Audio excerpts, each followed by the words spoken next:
ko muna itong maliit. Dito sa maliit na triangle, yung 2. Tapos yung sa mas malaki, 2 plus x minus 3. Tapos sunod naman ay 3 over, yung sukat nitong kahabaan ay 3 plus x plus 5. Okay, so simplify natin. Magiging 2 over x minus 1 equals 3 over x plus 8. Cross-multiplying. So, i-cross-multiply natin 2 times x plus 8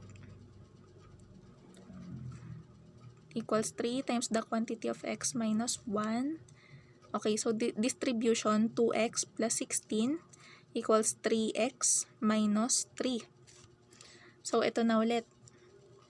Pwede nyo gamitin yung addition property of equality. Mas kompleto yun. Pero mag-shortcut na muna ako ngayon dahil yung sagot lang natin yung mahalaga muna ngayon. So, 2x minus 3x equals negative 3 minus 16.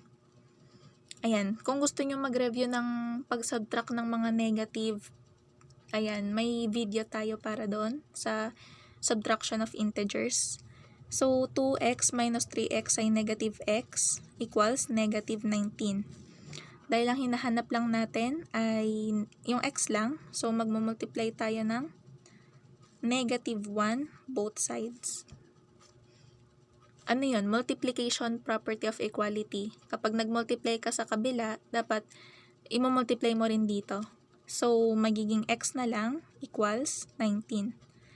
Kung titignan nyo yung sagot natin kanina, magkakaparehas pa rin sila ng sagot. So, check yan. Paano po yung tinutukoy na interchanged?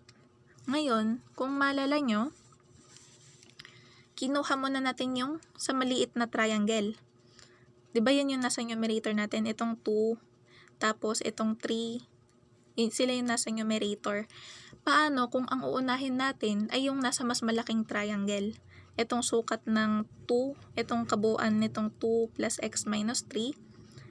Paano kung yun muna yung unahin natin?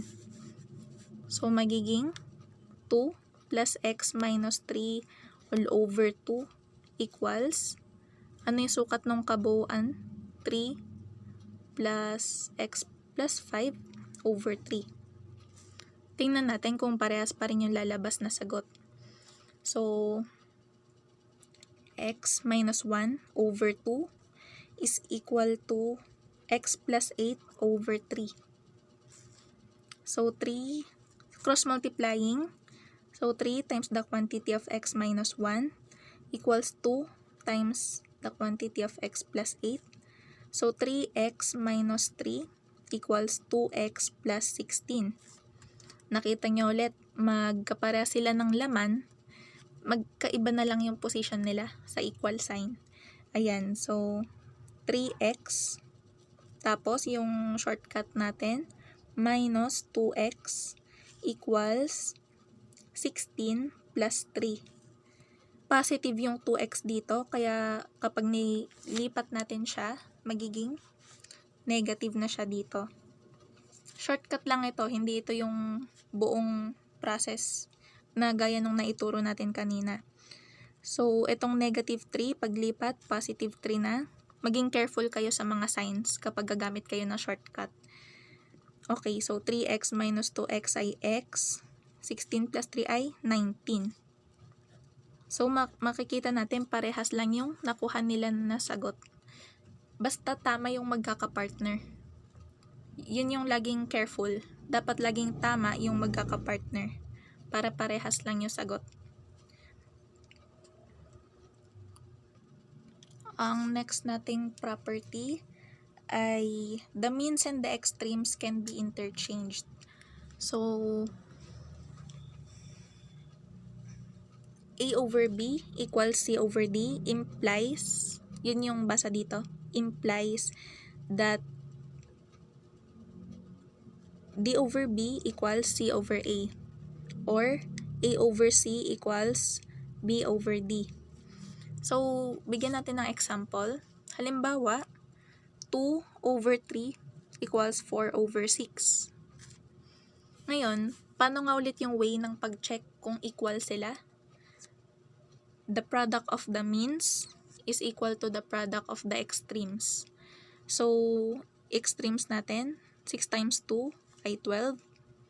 Tapos, sa means natin, 4 times 3 equals 12 din. So, equal sila sa isa't isa. Ngayon, ano na dyan yung tinutukoy na interchanged? Halimbawa, okay, so dito muna tayo sa means. Ang means natin ay itong 4 tsaka 3. Pagpapalitin ko sila. So, 2 over 4 equals 3 over 6. So, tingnan natin, 2 times 6 ay 12. At 4 times 3 ay 12 pa din. Equal pa rin sila sa isa't isa. Tapos, another example, halimbawa, yung ano naman, halimbawa mag-move naman tayo sa yung extremes naman. So, 2 over 3. So, yung pagpapalitin ko ay yung 6 tsaka 2. So, 6 over 4 equals 3 over 2. So, 6 times 2 ay 12. At ang 3 times 4 ay equal din sa 12. Equal pa din sila sa isa't isa. Ayan. Okay, so para sa last nating property, the denominator can be added to or subtracted from the numerator on each side of a proportion. So, halimbawa, yung original proportion natin ay yung A over B equals C over D. So, it implies that A minus B over B is equals to C minus D over D. Or, A plus B over B is equals to C plus D over D. Ibig sabihin nun, dapat kapag nag-minus ka dito, magma-minus ka rin dito. Kapag nag-plus ka rin sa kaliwa, dapat ipa-plus mo rin yung denominator sa kanan. Basta yung sarili niyang denominator yung dapat mong ibabawas para maging equal siya. So, magkaroon tayo ng example. Halimbawa, 3 over 2 equals 9 over 6. Ito yung original nating proportion. Applying yung property, magma-minus tayo. So, ano yung denominator ni 3 dito? 2. So, 3 minus 2 over 2 equals 9 minus 6, dahil 6 yung denominator niya dito, over 6. So, 3 minus 2 ay 1 over 2 equals 9 minus 6 ay 3 over 6. So, ito na yung lumabas na bagong proportion. I-check natin, equal ba sila sa isa't isa? So, paano ang way ng pag-check? I-multiply natin yung extremes tsaka yung means. Okay, so 6 times 1 ay 6. At ang 2 times 3 ay 6 din. 6 is equals to 6, check. Effective siya. Paano naman sa pag-plus? Gamit ulit natin yung original na proportion. 3 plus 2 over 2 equals 9 plus 6 over 6. So, simplifying, 3 plus 2 equals 5 over 2 equals 9 plus 6 ay 15 over 6. Ito na yung nakuha nating bagong proportion. Tingnan natin kung equal sila sa isa't isa, kung totoong equal sila sa isa't isa. So, 5 times 6 ay 30 equals 15 times 2 ay equal din sa 30. So, check siya. Yun yung laman ng fourth property. Natapos na natin yung lecture, mag-move na tayo sa sample problem. Una, solve for n. 9 over n is equals to n over 16. Ngayon, ang kailangan natin gawin dito ay naalala natin kanina, the product of the means is equal to the product of the extremes. So, imo-multiply natin yung extremes. So, 16 times 9 ay 144. Tapos, n times n equals n squared. Ayan. Tapos, kunin natin yung square root nito. Okay, so, tama. Okay, tama. Square root, ayan. So, makukuha natin na n is equals to positive, negative 12. Basta kapag kinukuha nyo yung square root ng ganitong expression, ano ba ito? Yung may variable. Kapag variable siya na naka-raise sa squared, lagi nyong isasama pati yung negative. Yan. So, meron dalawang sagot. Yung 12, positive 12, tsaka negative 12. Ayan yung dalawang tamang sagot doon. Mag-move tayo another example. Paano kapag may fractions? 24 is to 1/4 equals n is to 1/3. So, paano yan? May fractions na. Ganun lang din. The product of the extremes is equals to the product of the means. So, ito yung extremes natin. Itong dalawang nasa labas. I-multiply natin sila. So, 24 times 1/3 equals n times 1/4. Kasi silang dalawa yung ating means. So, 24 times 1/3 ay 8. Kung gusto nyong i-review yung multiplication ng fractions, meron din tayong video para doon. So, equals n over 4. N times 1 over 4, so n over 4 na lang. Tapos, meron ditong, okay, so saan na to? Multiplication property of multiplication. Para mawala yung denominator natin na 4, magmumultiply tayo ng 4 both sides. So, 4 times 8 equals 32 equals, tapos 4 times n, 4n, divided by 4 ay n na lang. So, ang final answer natin ay 32.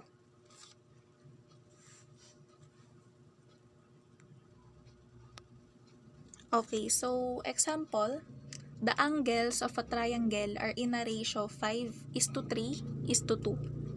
What is the smallest angle? Okay, so naalala pa sa lesson natin nung third quarter, yung lesson natin, ang sum ng lahat ng angle sa triangle ay 180 degrees. Ayan. Tapos, dahil nasa ratio siya, naka-lowest term na to.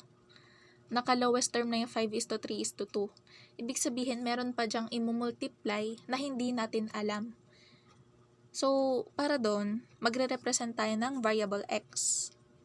So, 5x plus 3x plus 2x equals 180. Kasi 180 degrees. Tapos, i-solve na natin. 5x plus 3x, 8x plus 2x equals 10x. So, 10x is equals to 180. Dividing both sides by 10, x equals 18. Ito na ba yung final answer natin? Hindi pa. Ang hinahanap natin dito ay what is the smallest angle. Kung ang pinakamaliit natin dito ay 2, ito 1 pa lang.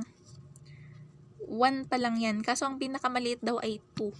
So, itong x ay i-multiply natin kay 2. So, ano ang 2 times 18 equals 36 degrees.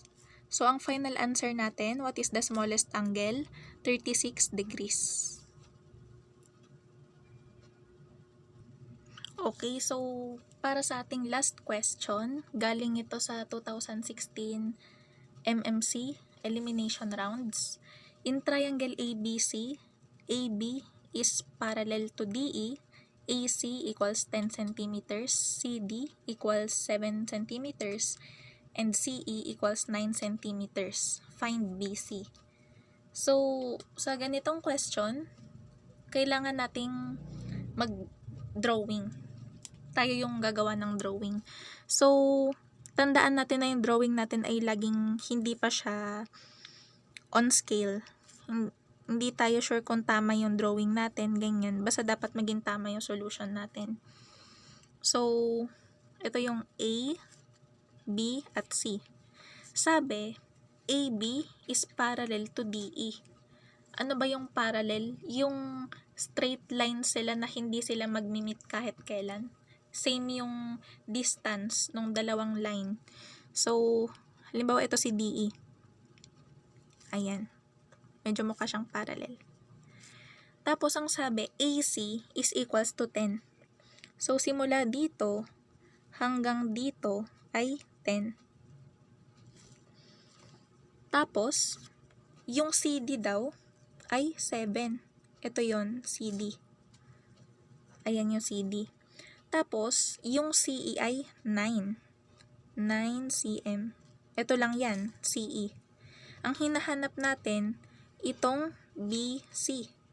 Itong kabuuan. Yun yung hinahanap natin. So, kagaya lang din ito ng example natin kanina. Yung sa properties.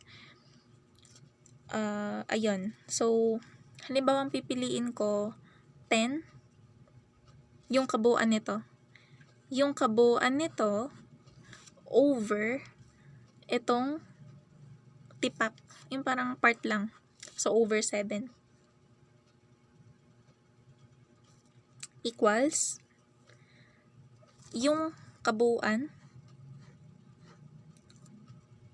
Okay, so ano yung kabuuan nito? BC. Kasi hindi pa natin alam. BC over. Ano yung sukat nitong tipak? Ay 9. Tapos, gawin na natin yung cross multiplication. So, magiging 10 times 9 equals 90 equals to BC times 7. Para mahanap yung BC, divide both sides by 7. So, ang final answer natin, BC is equals to 90 over 7 centimeters. Ayan. So, nakarating na tayo sa dulo nitong lesson. Thank you so much sa panonood. And please like the video, please subscribe, and i-share nyo din sa classmates at friends nyo para mas marami pa tayong maabot na estudyante. Ayun, thank you. See you sa next video.